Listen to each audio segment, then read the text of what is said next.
आप किसी से बहुत ही ज़्यादा क्या कर रहे हैं, दिल से चाह रहे हैं किसी को मिसाल के तौर पर, लेकिन आपके बीच में एक और कोई आकर क्या किया, इंटरफेयर कर दिया, आपके बीच में आ गया।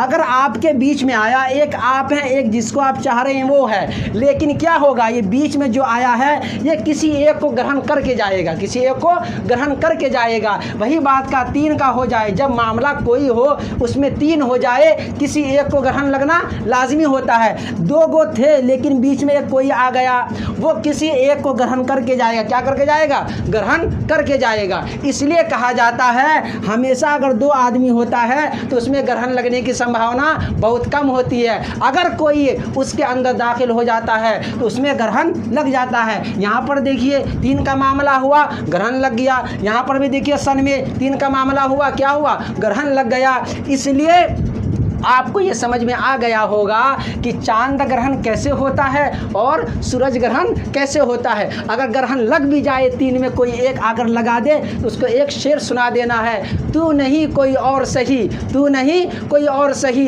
बहुत लंबी है ज़मीं मिलेगी लाखों हंसी, इस ज़माने में सनम तू अकेला तो नहीं। ये शेर सुना देना है और ग्रहण को छोड़कर अपनी ज़िंदगी की नई शुरुआत कर देनी है।